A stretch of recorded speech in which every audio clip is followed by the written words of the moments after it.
Welcome on in, golf fans. It's your boy Gsluke here with our DFS and betting preview for this week's 3M Open. Gonna get you guys ready for all of your exposure. But first off, look at the golf course and what I'm looking for in my plays this week. It'll be my key stats, some comp courses as well to help us identify the top options. And then afterwards, we're gonna go through some of my exposure, both on the fantasy and DFS side of things, some of my DFS core plays and values, as well as some outright bets that I've already mixed in. Give you guys a good sense for where my money's gonna be going and the kinds of players that I'm looking to get over the field on. So with a lot to go through here, it's not waste any time at all. It started off with, first off, a look at the golf course and exactly what I'm looking for in my plays. This week in TPC Twin Cities, we get ourselves a birdie fest, so it's not a surprise that our number 2 key stat would be your putting, and we've also got birdie or better percentage towards the top. And with them getting a lot of rain heading into this week, we're expecting this course to be an absolute dart fest. So approach play, always number 1. That's really never going to change. I think that's worth noting is that 12 of your 18 approaches are coming between 125 and 225 yards. So if you want to add a little bit of extra emphasis, do it with the buckets that I have highlighted. But a lot of my approach emphasis is coming in with the form. Also putting, we're looking at some bent grass putting stats, as that is the surface of the week. And outside of that, this course is a very balanced off the tee course in my opinion. I've heard a few people talk about the bomber narrative, which we've had some winners that are long off the tee win here, but also a lot of your top 5, top 10s, you've seen correlation with driving accuracy. In fact, if you run that data over the last 5 years, accuracy looks a lot more important than that distance. So that's what you're going to see me focusing on personally.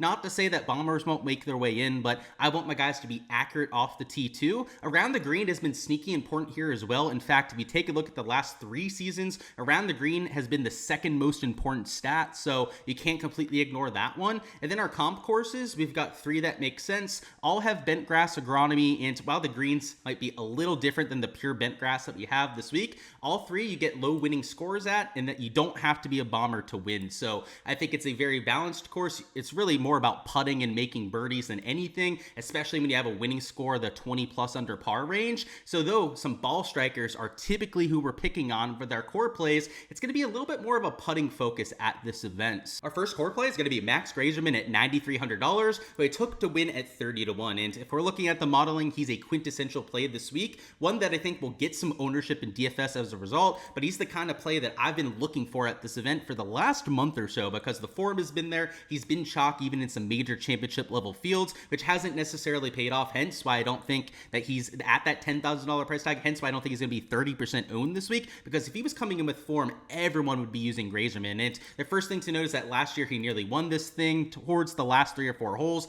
was the favorite, if not close to the favorite the entire time. And if we take a look at some of the shots gained metrics for Greyserman, he's been consistently ball striking it lately. In fact, only losing off the tee over his last 12 rounds. If we go to the last 24 measured rounds, he's gaining across all 4 stat categories. The kind of player that has been chalk for a reason, and now we get him at a course where he puts the absolute lights out. And of course, last year he showed us that, but in general on bent grass, he gains about 0.8 strokes per round, which putting is usually his strength, but lately, especially over the last 24 rounds, has only been gaining about 0.19 strokes per round. We get him back on the surface that is by far his best on the tour, and I think we could see that nuclear putting weekend. Because this is a birdie fest, because we need to get to 25 plus under par, that aspect is extremely important to me. So he's got the form heading in, the course history, the putting stats that we need around this kind of venue. Really the only issue is the fact that he's only 30-1 at the bottom end of the 9K range, which is much better odds than all the other players. Most of the guys here are 35, even 40, 50-1 in some cases, which shows you the kind of value that you're getting on Draftkings at just a $9,300 price tag. So I think that'll contribute to him being slightly higher owned than we would like, but it's not who you play, it's how you play them. You've got 6 spots in a Draftkings lineup for a reason to offset that kind of ownership. So I'll be eating the chalk in that one spot, but in general, at a birdie fest like this, I'm looking to avoid chalk a little bit more than usual, and in particular, when we get to our 6, 7, and 8K range plays. Next up, we got Tony Finau at $9,100, who's a past champion at this course, and also has a late tier course history outside of that. He had the T12 last year, T7 win, and then of course a couple other made cuts, including a 3rd place in 2020. And the thing with Tony Finau that usually we have to check on before you want to play him would be the putting, because especially at a birdie fest like this, you're gonna have to make your fair share. And Tony Finau, for whatever reason, loves the green at TPC Twin Cities. He's been gaining strokes on putting in every year but one, and the one year that he didn't gain strokes putting was his first ever start around here, and he still had that 3rd place finish. And ever since then, he's been into the positive. positive. And though his form hasn't been as good as maybe what we'd hope for a $9,100 golfer, it's been a weird category holding him back. And you can see over the last 24 rounds, it was his shots gained off the tee. Putting being slightly negative is actually not that big of a red flag. That is kind of Tony Finau's baseline at this point. Putts a lot better at this course, but losing 2/3 of a stroke off the tee is a far bigger concern. But if we go to the last 12 measured rounds, you can see it's still been the issue. But if we take a look at last week and how he played at the major championship, was far better than what we've seen before that. So I like the kind of momentum that he showed us with the off the tee play, even if the last 12 measured rounds look a little bit worse than that baseline before. And now that we're getting him on a course that he feels very comfortable at, on top of the putting, he's also been really good off the tee around here as well. Not that many water balls, is long and a straight player off the tee. So this is the kind of spot at $9,100 that I'll buy the dip. And because the form isn't nearly as good as some of the other players priced around him, he's going to be average to very likely below averagely owned this week. So unlike a Greyserman, if you're looking to get a little bit cute and get some differentiation into your lineup, Tony Finau could help you accomplish that. And at 40-1 with a player with maybe the best course history of anyone in the field, I could easily see myself, first off, playing him in 40-50% of my lineups, but we might not even have to get leverage on him, because if he's going to be closer to 12 to 15% owned, maybe average to slightly below average ownership, 25 to 30% exposure would be over double the field average. So I like that with Tony. I know it's a little bit of a riskier player because of the form, but the ownership I think makes it worth getting to. So I'm playing some Tony Finau. Hopefully that course history bears out for us and he can get that hot putter going. And our last core play before we get to some values and more long shots further down the board is going to be Keith Mitchell at $8,600, who I took to win at 50-1.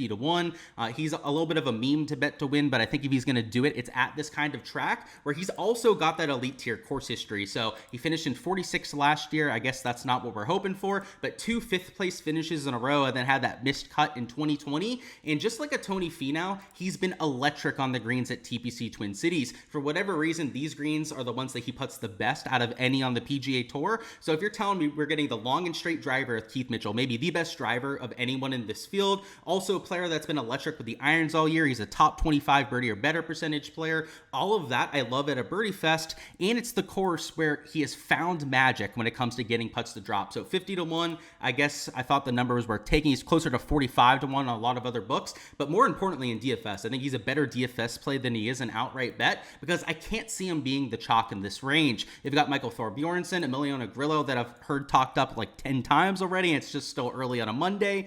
Keith Mitchell going well under the radar, only sitting at number 75 in my total model ranking, which is because of some of the form. And the form isn't horrendous by any means. He's still at least gaining strokes to the field. The only category that's really been holding Keith Mitchell back lately would be his around the green, where he's losing about 0.4 strokes per round. But if Keith Mitchell's going to have a ceiling week, if he's going to get us a top 5 or a potential win, we're hoping that he's not missing that many greens to begin with. It's going to be a ball striking week for Keith Mitchell, where he maybe gains like 3 to 4 strokes putting to get into the top 5. And over the last 12 measured rounds, you can see it's a similar type of story. He's a little bit worse with the approach play, which is a slight red flag, but unlike the first two players, like I could see Finau being averagely owned, Greyserman above average ownership, Keith Mitchell in this part of the board could be sub 10% owned. So in GPPs, not only does he give you some upside for that top 5, top 10, but also upside at a very low ownership number. So in the $5 GPP, the big drive the green, the big $25 GPP, for example, this is the sort of play that you could use to offset a Greyserman chalk. For example, if you had Greyserman as your first man in, maybe even another 9K guy as well, but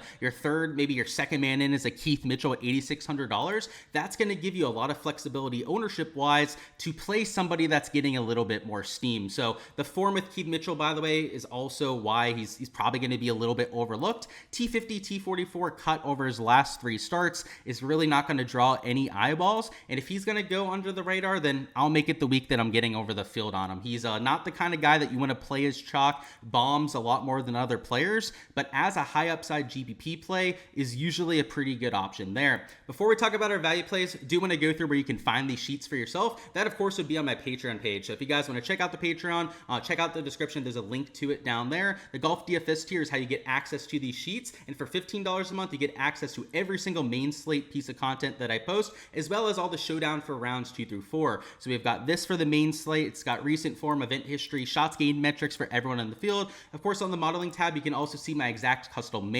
modeling weightings as well as the sheets that look the exact same, but updated for rounds 2 through 4, updated projected points, updated ownership, updated player pool for Friday through Sunday for every single event on tour. So that equates to a little bit less than $1 per slate with all of this information to help you out with your process. So if you're entering more than, let's say, $20 a slate, this is just the most no-brainer value that you could possibly think of, because it gives you every single piece of information that you need for that slate without having a whole bunch of subscriptions. Like, you don't need a database subscription if you have access to this. You don't need access to 5 different projection sites, one for showdown, one for main slate. Everything is all encompassing for just the Golf DFS tier, and again, $15 a month. So if you haven't already checked it out, what are you waiting for? By far the best value that's in the industry, and I'd be hard pressed, and hey, you can tell me if there's a better industry value out there, but you're not going to find it. It is, again, less than $1 a slate for more information that you're going to find elsewhere. So check it out down below if you haven't already. Next up, though, we got Hao-Tong Li at $7,900. I got him for 75 to 1 to win, which is one of the best numbers, if not the best number in the industry. Hard Rock Bet usually doesn't have the best kind of odds, but they don't adjust the odds as quick as some other books. And because Hao-Tong Li is coming in with that form, he's closer to 60, even 66 to 1 in a few other spots. I'm going to take that value all day. He's, first off, somebody that I love rooting for. One of my favorite DP World Tour guys.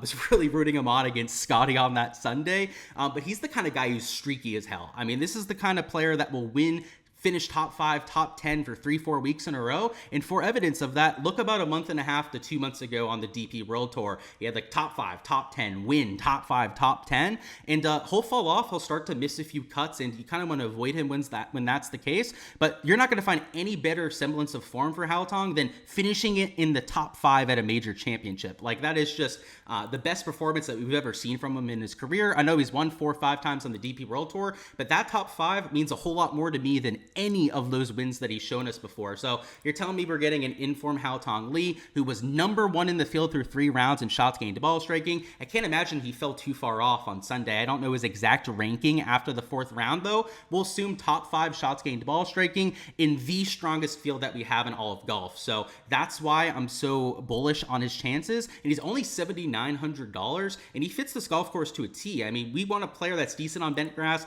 He gains about a half a stroke putting per round on the surface. You don't need a bomber at this course. He's not a bomber off the tee. He's more of like an accuracy guy from that aspect. And with the second shot, we want players that are good from 125 to 225 yards. And that's exactly what you get with Hao-Tong. And while these stats are mostly from the DP World Tour, so we have to take them with, that in mind, he's gaining in 3 of the 4 stat categories, only losing around the green, kind of like the Keith Mitchell stat profile that we were looking at before. And if we go to the last 12 measured rounds, it's very similar, only losing in that around the green category, which at a birdie fest is usually not something I'm focusing on all that much. Now, I talked about that correlation that we've seen the last few years. I talked about it on my course breakdown, but that's because of the potentially drivable par 4s, also the par 5s trying to get up and down for birdie. If that's what we're worried about with Hao-Tong, I don't think it's as much of an issue as opposed to, like, if it gets windy at this golf course and they're missing a lot of greens, then Hao-Tong could be in some trouble. But if his ball striking is there, again, top 5 in ball striking at a major championship is as good as it's going to get,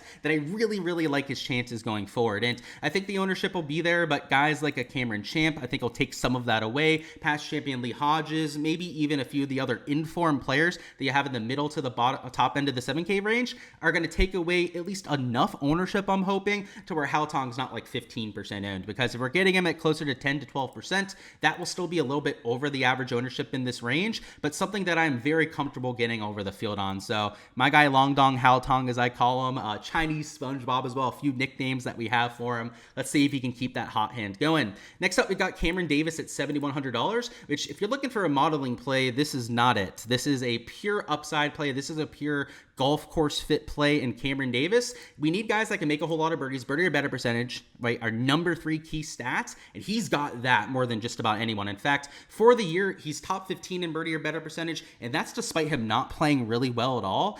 Despite the crappy form, the missed cuts, etc., he's still averaging well over 4.5 birdies per round. So at $7,100, if we need a player with birdie or better upside, we've got that. And my comp courses, remember, Rocket Mortgage was one of those ones we had on there. In fact, it was a number 2 comp course. He's got multiple wins around that kind of track. His spike performances on the greens typically come on bent grass, which of course is the surface of the week. And though it's not a big difference with his putting on bent versus his baseline, it's 0.2 strokes better per round. I guess that's a little bit of a, cherry on top of the rest of the stat profile. And the form, this is what's going to keep everyone off of him this week. But I think he's a great GPP play. Like, losing over the 4 categories over the last 24 rounds, like I said, it's far from a form play, far from a modeling play on a Cameron Davis. Same thing except for the putter over the last 12 measured rounds, but we've seen him come from the depths of form, post a top 5, top 10 before. And if there's any course that can kind of be the elixir of life for Cameron Davis, it's a course that is easy. It's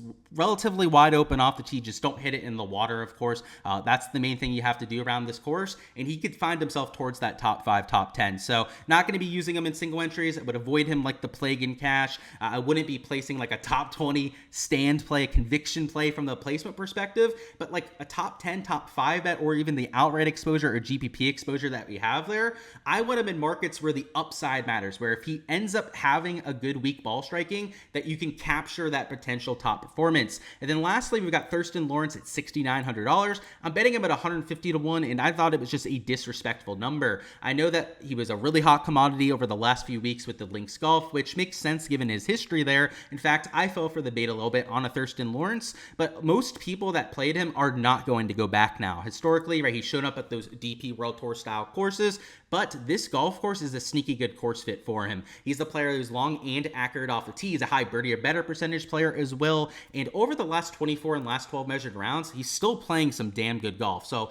last 24 rounds, he's gaining across all 4 categories. He's got the best form of anyone in this portion of the board. And ownership wise, I think he's going to be at most like averagely owned because of some of those disappointing performances, because he hasn't gone there the last few times out. I don't think many people are going to be willing to get there because of their disdain for what he's done to them. And even with that, he's the best player form-wise in this portion of the field. And if you go to the last 12 measured rounds, it falls off a little bit because of some of those missed cuts, but he's still gaining a half a stroke per round. And the iron play is what's let him down over that stretch. But the other 3 shots gained categories, approach play is the most important. So it is a red flag, but the other 3 categories well into the positive. So I don't think he's as far off as some people would expect. No course history here, and it's worth noting with Cam Davis, I want to go back to the course history aspect. He's got unbelievably good course history, so that's another part of the reason I like him here. And it's been a get right spot for him. And just like some of the other players we've gone through with the course history, his putter has gotten hot around this kind of a track.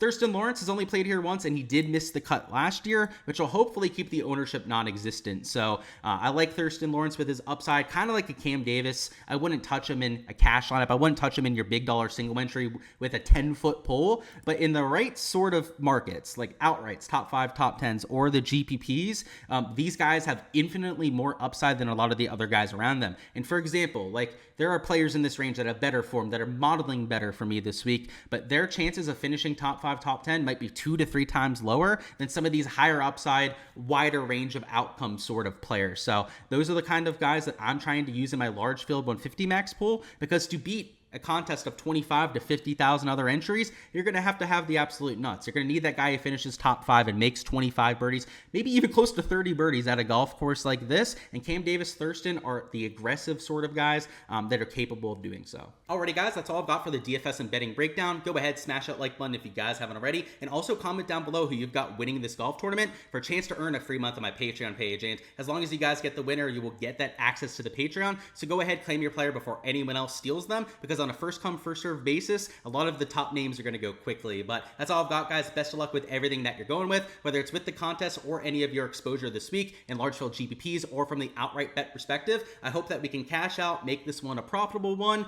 and keep the ball rolling. And it's not just going to be this piece of content that we have for the week. Of course, guys, on Wednesday, we're going to have a few live streams getting you ready before lock, 7 p.m. Eastern time on the Ship It Nation YouTube, going over all of your last second questions for DFS, as well as a weather report. And then at 8 p.m. Eastern time, that'll be on this YouTube channel, Gsluke DFS, going to be going through all the prop and betting stuff for round number 1. So that's underdog and prize picks, matchups on the sports books. Make sure to stop on by for those live streams, as well as the content for rounds 2 through 4. On top of just the content that we have heading into the golf tournament, I'm one of the few channels out there, maybe even the only channel, that covers all this consistently for rounds 2 through 4. So subscribe so you guys don't miss any of that content when it drops. Best of luck with everything that you guys are entering, and I'll see you guys for those live streams on Wednesday.